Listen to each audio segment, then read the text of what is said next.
चलिए बात करते हैं पाकिस्तान की राजधानी इस्लामाबाद की, जहां पर पीस टॉक को लेकर चर्चा रही। तो ईरान और अमेरिका आखिरकार आज ये जो वार्ता कर रहे थे वो फेल हो गई है और दुनिया की नजर में आतंकिस्तान बना पाकिस्तान की जमीन पर हुए इस वार्ता ने यह साबित कर दिया कि ईरान को मनाना अमेरिका और पाकिस्तान के बस की बात नहीं है। वहीं किन शर्तों को लेकर यह वार्ता फेल हुई है, इस बारे में जेडी वेंस भले ही जानकारी ना दे पाए हो, लेकिन तेहरान अपनी परमाणु क्षमता बनने वाली शर्त पर अड़िग लग रहा है, जिसके पीछे ट्रंप हाथ धोकर पड़े हुए हैं। वहीं बात पहले दौर की करें तो पहले दौर की वार्ता में दोनों देशों की टीमों ने आपस में मसौदे और जरूरी दस्तावेज शेयर किए हैं। ईरान सरकार की माने तो कुछ मुद्दों पर अभी भी मतभेद है। हालांकि सबकी नजरें आज की वार्ता पर भी टिकी थी, जो कि फेल हो चुकी है। मीडिया रिपोर्ट्स के मुताबिक बैठक में एक्सपर्ट्स ने सुरक्षा, राजनीति, सेना, अर्थव्यवस्था और कानून से जुड़े मुद्दों पर बात की है। अमेरिका की तरफ से उपराष्ट्रपति जेडी वेंस, जबकि ईरान की तरफ से संसद स्पीकर मोहम्मद बाघेर गालिबाफ के नेतृत्व यहां पर करते हुए नजर आए। और वहीं ईरान ने लेबनान पर तुरंत इजरायली हमले रोकने की मांग की थी। तो 47 साल पहले यानी 1979 में ईरान की इस्लामिक क्रांति के बाद ये पहली बार था जब दोनों देश के नेताओं ने इतने बड़े स्तर पर आमने सामने की बातचीत की हो, लेकिन वो बेनतीजा निकली। तो देखिए, जिस तरह से शांति वार्ता को लेकर खबरें चल रही थी कि कुछ नतीजा निकलेगा, तो वो फेल हो चुकी है। और इस बीच बड़ी खबर आपको बता दें, शांति वार्ता फेल होने से जुड़ी बड़ी खबर। लेबनान में सीजफायर को लेकर नहीं बनी है बात, अमेरिका ईरान के बीच नहीं बनी है बात। इजरायल को मजबूर करने के लिए तैयार नहीं था यूएस। तो लेबनान में सीजफायर चाहता था ईरान, लेकिन ऐसा नहीं हो पाया है। शांति वार्ता फेल होने से जुड़ी ये खबर है, जिसमें कारण भी सामने आ चुका है। लेबनान में सीजफायर को लेकर बात नहीं बनी, अमेरिका ईरान के बीच इसको लेकर किसी तरह की सहमति नहीं बन पाई है। तो इजरायल को मजबूर करने के लिए तैयार नहीं था यूएस। जो शर्त ईरान ने रखी थी कि यूएस दबाव डाले इजरायल पर कि लेबनान पर हमले करने बंद कर दे, तो वहां पर सीजफायर नहीं हो पाया और यही वो शर्त थी जिस पर सहमति नहीं बनी है। लेबनान में सीजफायर चाहता था ईरान, लेकिन ऐसा नहीं हो पाया है और यूएस ने किसी भी तरह का दबाव डालने से इजरायल पर मना कर दिया, जिसके चलते ये एक ऐसा पॉइंट रहा जिससे कि बात बिगड़ती हुई नजर आई, असहमति रही और ऐसे में यहाँ पर ये वार्ता फेल हो गई है।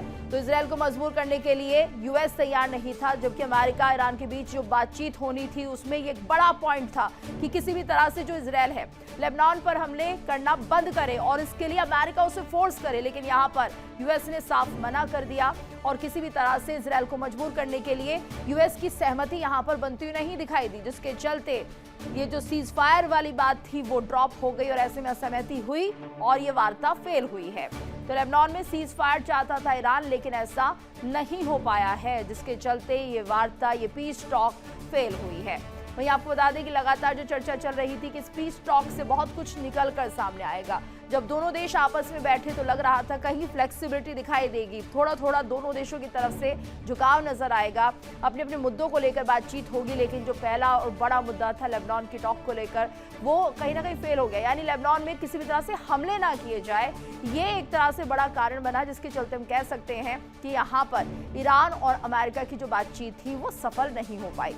और इसी पर आज हम चर्चा करने जा रहे हैं। हमारे साथ मेहमानों का खास पैनल भी जुड़ चुका है। रिटायर्ड कर्नल दिनेश शर्मा जी हमारे साथ जुड़े हुए हैं, पाकिस्तान से पत्रकार हुसैन जावेद जी हमारे साथ जुड़े हुए हैं, साथ ही विदेश मामलों के जानकार डॉक्टर अजिताभ सिंह भी हमारे इस पैनल का हिस्सा है। आप सभी का बहुत बहुत स्वागत है। तो देखिए, जिस तरह से ये पीस टॉक, जिस पर बहुत सारी चर्चा पहले भी हो चुकी थी, उम्मीदें भी लग रही थी, लेकिन ऐसा नहीं हो पाया है। हुसैन जावेद जी, पहला रिएक्शन आपसे लेना चाहूंगी, क्या कुछ रहा आखिर इस्लामाबाद में कि मुद्दों को लेकर लगा कि सहमति नहीं बन पाएगी? क्योंकि हमने देखा कि जिस तरह से यहाँ पर पाकिस्तान के पीएम शहबाज शरीफ मुलाकात कर रहे थे डेलीगेशन से दोनों ही देशों के, तो क्या उनके विचार सामने आ पाए? किन मुद्दों को लेकर उन्हें लग रहा था कि सहमति नहीं बन पाएगी और ऐसा हुआ भी? जी मैम, सबसे पहले तो आपका शुक्रिया कि आपने इनवाइट किया और जो हमारे पैनलिस्ट हैं उनको भी सलाम। देखिए, ये बात ठीक है जो अभी इस तरह की तफसीलात सामने आई, बिल्कुल ऐसे ही कि एक डेडलॉक तो इस तरह बन गया है और कहीं ना कहीं टॉक्स जो हैं वो रुक चुकी हैं, बल्कि ये कहें कि टॉक्स खत्म हो चुकी हैं, इसमें कोई शक नहीं है। लेकिन जहां तक इसमें यह सवाल है कि इसमें जो हमारी हुकूमत है या हमारी स्टेट है उसका इस हवाले से मौकिफ क्या है, तो वो भी सामने आया नहीं है। हो सकता है वो आज दिन तक इस तरह से सामने आ जाए और सबको इस तरह से इल्म हो जाए कि असल में हुआ क्या है और बात कहाँ ऐसी फंसी रही है, और क्या इन फ्यूचर कुछ ऐसी बात तय हुई है कि दोबारा से इनकी आपस में मीटिंग हो सकती है। तो उसके लिए तो हमें इंतजार करना पड़ेगा। लेकिन इसके अलावा जो आपने बताया वो बिल्कुल सही है कि कुछ ऐसे इश्यूज हैं। देखिए, इतना आसान नहीं होता जब एक माह की जंग के बाद इतने पुराने दुश्मन जो हैं इस तरह आपस में मिले और एक लंबे अरसे बाद मिले, और वो तमाम बातें एक ही दिन में या 2 दिन के अंदर तय भी हो जाए, वक्त लगता है। एक चीज इसमें पॉजिटिव भी है, कम से कम दोनों जो इस तरह के फरीक हैं एक दूसरे के सामने इस तरह बैठे रहे, और इनकी जो भी इस तरह की स्टेटमेंट्स थी या आपस में जो भी इनके इनसिक्योरिटीज थी वो कम से कम सामने आई हैं। तो बात तो कहीं ना कहीं जो एक जगह रुकी थी उससे आगे भी गई है। हो सकता है इस टॉक्स में कोई इस तरह की चीजें सामने ना आई हो, लेकिन इन फ्यूचर शायद एक दूसरे के माइंडसेट को ये समझ चुके हैं, और इसके लिए शायद इन दोनों को ही अभी वक्त चाहिए। तो मैं ये समझता हूँ कि अभी हमें इंतजार करना होगा, एकदम हमें इस कंक्लूजन पे जाना नहीं चाहिए कि इसके बाद दोबारा बात जो है वो इस तरह होगी नहीं। तो मैं इसमें फिलहाल तो मैं इसमें यही कहूंगा, लेकिन वही बात है कि इतना आसान नहीं होता कि एकदम से हम बहुत ज्यादा चीजें एक या दो मीटिंग्स के अंदर इस ठीक तरह है से एक्सपेक्ट हुसैन करें। जावेद जी, एक अपडेट और चाहिए। अभी फिलहाल जिस तरह से बताया जा रहा था एक दौर की वार्ता भी हो सकती है, कुछ डेलीगेशन जो है अभी भी यहाँ पर मौजूद है, तो क्या लग रहा है इसको लेकर कोई खबर सामने आ रही है क्या?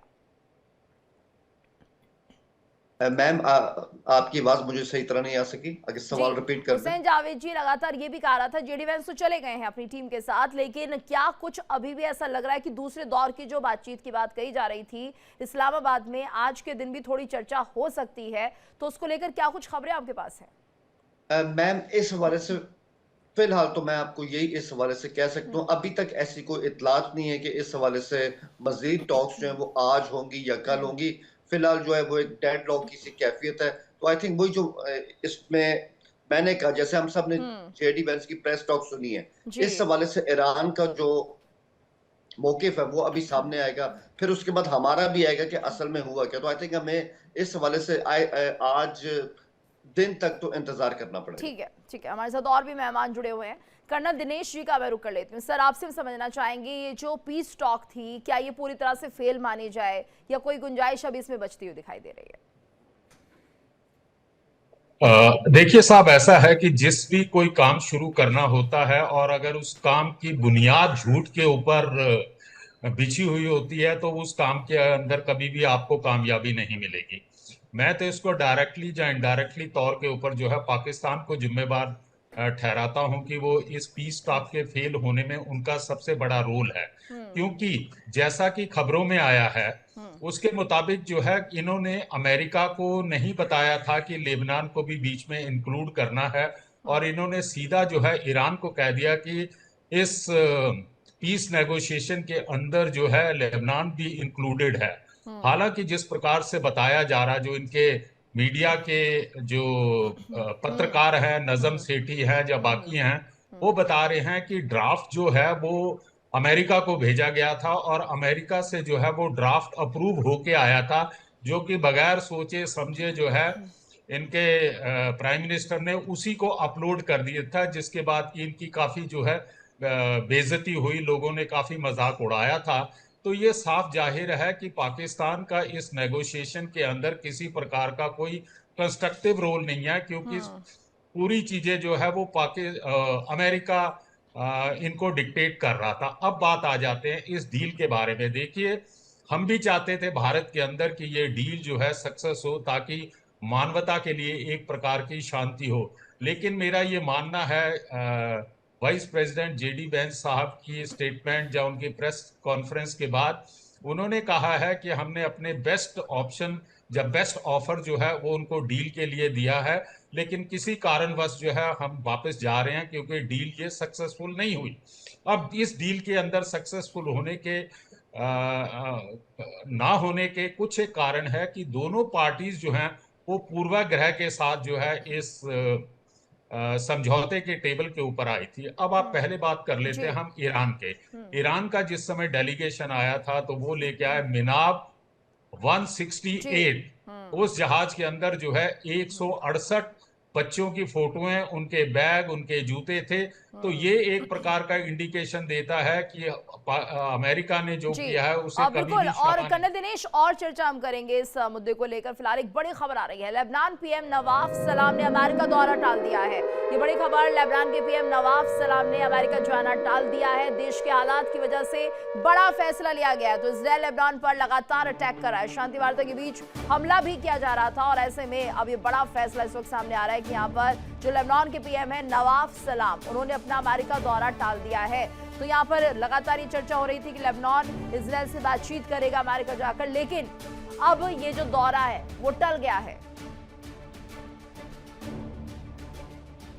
तो देखिए जिस तरह से ये दौरा टला है, अब इसको लेकर भी काफी कयास लगने लगे। वहीं इस बीच एक और बड़ी खबर आपको बता दें, अमेरिका ईरान में बातचीत को लेकर ये बड़ी खबर, ईरानी विदेश मंत्री के प्रवक्ता का बयान, ईरान ने कई मुद्दों पर सहमति बनाई, कुछ मुद्दों पर नहीं हो पाई बातचीत, तो बातचीत किसी समझौते तक नहीं पहुंची है। ईरान की तरफ से भी डिक्लेयर किया जा रहा है, ईरानी विदेश मंत्री के प्रवक्ता का यह बयान आ गया है कि ईरान ने कई मुद्दों पर सहमति बनाई थी, कुछ मुद्दों पर बात नहीं बन पाई और बातचीत किसी समझौते तक, किसी कंक्लूजन तक नहीं पहुंची है। ईरान की तरफ से यह बयान जो है दिया जा रहा है। अमेरिका ईरान पीस टॉक को लेकर ये बड़ी खबर आपको बता रहे हैं कि ईरान ने कई मुद्दों को लेकर अपनी सहमति जताई थी, लेकिन कुछ मुद्दों पर बात नहीं हो पाई है। कर्नल दिनेश सर, आप अपनी बात पूरी कर सकते हैं।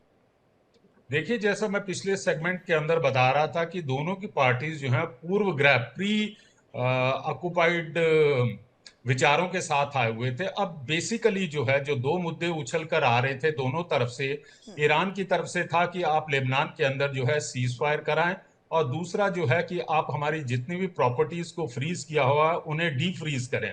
अमेरिका की तरफ से बेसिक दो पॉइंट थे कि आप जो है एक कमिटमेंट दीजिए कि आप कभी भी न्यूक्लियर वेपन नहीं बनाएंगे, और दूसरा जो है स्ट्रेट ऑफ हार्मुज को जो है आप इमीडिएटली खोल दीजिए, बगैर आप किसी प्रकार का कोई टैक्स जो है जहाजों से नहीं वसूल करेंगे।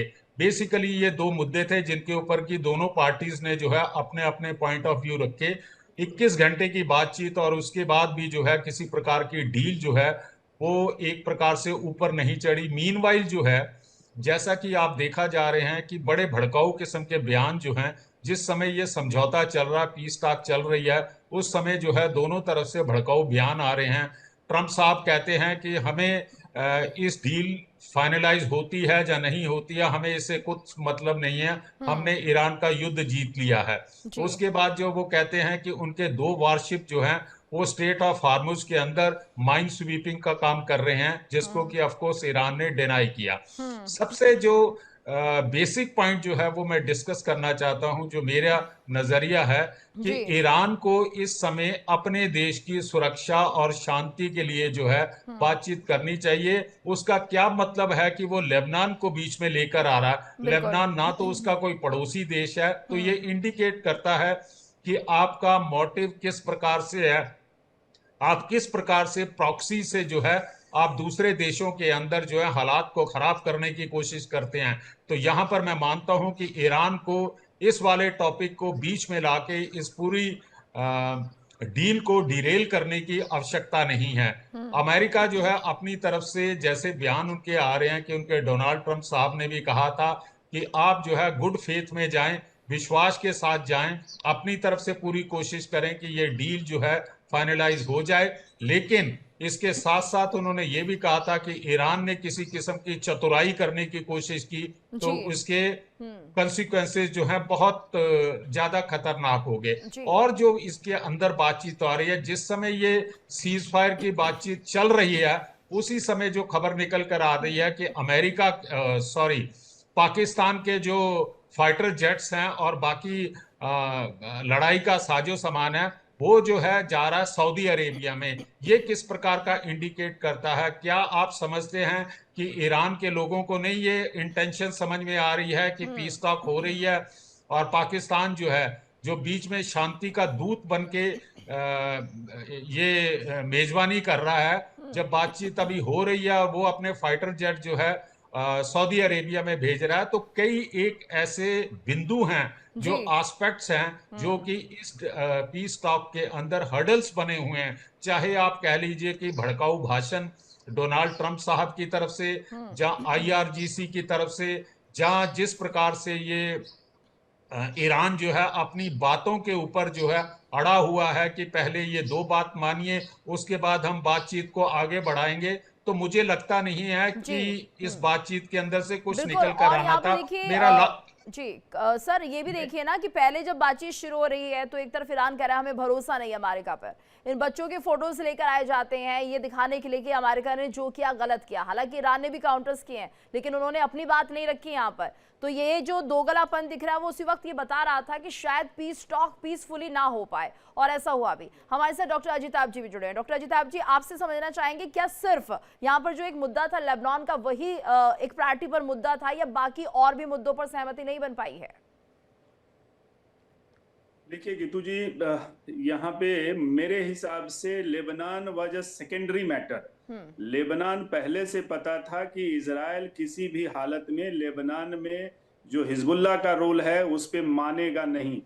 इजराइल की जनता उसका कारण है। इजराइल की जनता आप देख लीजिए, अभी लेटेस्ट जो वहां पे एक सर्वे हुआ है और ओपिनियन पोल में ये आया कि इजराइल की 58% जनता इस सीज फायर को डाउटफुल मानती थी, दुबियस मानती थी। बिल्कुल डॉक्टर अजिताभ, जानेंगे आपसे और कौन से ऐसे मुद्दे थे जिनको लेकर सहमति नहीं बन पाई। इस बीच एक बड़ी खबर आ रही है, अपने दर्शकों को पहले वो बता देते हैं। राष्ट्रपति ट्रंप ने चीन को धमकी दे दी है, ईरान को हथियार भेजे तो अंजाम बुरे होंगे।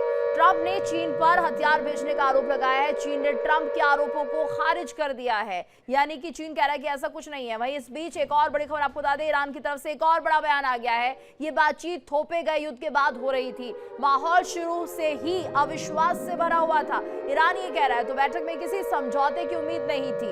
ईरान की तरफ से एक और बड़ा बयान कि ये बातचीत जो थी वो थोपी गई थी, यानी युद्ध के बाद ये बातचीत हो रही थी और ऐसे में माहौल शुरू होते ही अविश्वास इसमें दिख रहा था। बैठक में किसी समझौते की उम्मीद नहीं थी। ये भी बड़ा बयान है ईरान की तरफ से जिसमें कह रहे हैं कि ये थोपी हुई बातचीत थी, यानी इसमें सहमति नहीं दिख रही थी और माहौल शुरू से ही अविश्वास से भरा हुआ था, कोई भरोसा नहीं था और बैठक में किसी समझौते की उम्मीद नहीं थी। तो ये भी बहुत बड़ा बयान है।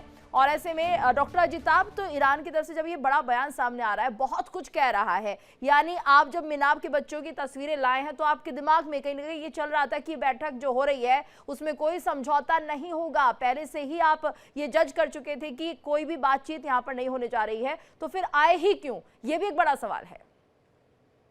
देखिए, अविश्वास का माहौल का ये है कि ये तीनों एक दूसरे पे भरोसा नहीं था। चाहे अमेरिका को पाकिस्तान पे नहीं था, ईरान को भी पाकिस्तान पे नहीं था और ईरान को अमेरिका पे भी नहीं था। तो ये तीनों एक दूसरे पे अविश्वास और भरोसे का माहौल नहीं था। अविश्वास इसलिए था कि आप देख लीजिए, पाकिस्तान, मैं तो सीधे सीधे कहता हूं कि a failed state has failed the world. Pakistan ने जिस तरह से इसको शुरू में ही, जब पाकिस्तान के प्राइम मिनिस्टर ने जिस तरह से ट्वीट किया, लेबनान को उसमें इंक्लूड किया, उस समय से भरोसा जो पहले से नहीं था उस पे और ज्यादा बल मिल गया कि ये भरोसा लायक है ही नहीं और ये it was doomed to fail. और वही हुआ है कि यहाँ पे आप देख लीजिए जिस तरह से जो माहौल बना था। मुझे लगता है कि लेबनान की का जो मुद्दा है वो अपनी जगह है, इजराइल उसके लिए कभी तैयार नहीं होता। उसका कारण मैंने बताया कि जनता, जो वहां की जनता थी, 58% जनता इसको दुबियस मानती थी इस सीज फायर को। दूसरा, 79% वहां की जनता जो है ओपिनियन पोल में वो कहती थी कि वंस फॉर ऑल हिजबुल्लाह को खत्म किया जाए, हिजबुल्लाह को नेस्तनाबूद किया जाए, उसके हथियार से मरहूम किया जाए। तो ये माहौल में, और वहां इलेक्शन होने वाला है अक्टूबर में, ऐसे माहौल में इजराइल के प्राइम मिनिस्टर बहुत ज्यादा प्रेशर में है कि वो हिजबुल्लाह को खत्म करके ही रहेंगे और बफर जोन उनकी जो बनाने की बात है वो करके मानेंगे। रही बात इधर की, तो यहाँ पे स्पष्ट है मेरे हिसाब से, Hormuz was the main sticking point. Hormuz को चूंकि इसने अमेरिका, अगेन वहां भी अमेरिका को ही मैं ब्लेम करूंगा। अमेरिका की स्ट्रेटजी पूरी तरह से फेल रही है। अमेरिका ने ईरान को यह एहसास दिला दिया कि हॉर्मुज आपका हथियार है, हॉर्मुज परमाणु बम से ज्यादा बड़ा आपका हथियार है। उसी हॉर्मुज को लेके अगर उस हॉर्मुज पे आपने कंट्रोल छोड़ दिया तो अमेरिका आप पे हावी हो जाएगा। वही किया ईरान ने, वो हॉर्मुज को अंत तक पकड़ के बैठा रहा क्योंकि उसको पता है कि हॉर्मुज पे अगर हमने डील दी तो हमारी गद्दी चले जाएगी। नंबर 1। नंबर 2, यहाँ पे और देख लीजिए, हॉर्मुज के अलावा ईरान ने फिर रियलाइज किया, अगेन अमेरिका के ही वजह से, अमेरिका की ये सोच थी कि शायद हम अटैक करके दबाव बना के अमेरिका में ईरान में रेजिमे चेंज करवा लेंगे, जनता वहां विद्रोह कर देगी। ऐसा नहीं हुआ। जनता अभी तक इस्लामिक रेजिमे के साथ है और इसकी वजह से ईरान की इस्लामिक रेजिमे को एक नई शक्ति मिली, नई शक्ति का एहसास हुआ है, क्योंकि इस 40 दिन में तस्वीर बदल चुकी है। ईरान की इस्लामिक रेजिमे ने रियलाइज किया कि जनता उसके साथ है, तो जनता का जनमत का सपोर्ट जो कहते हैं, जनता का सपोर्ट बहुत बड़ा हथियार होता है। तो एक तरफ जनता का सपोर्ट, दूसरे तरफ हॉर्मुज एक हथियार के रूप में, और ये अभी भी उसके जो प्रॉक्सीज हैं वो बचे हुए हैं। जैसा कि हमारे को पैनलिस्ट ने कहा, प्रॉक्सीज अभी भी खत्म नहीं हुए हैं।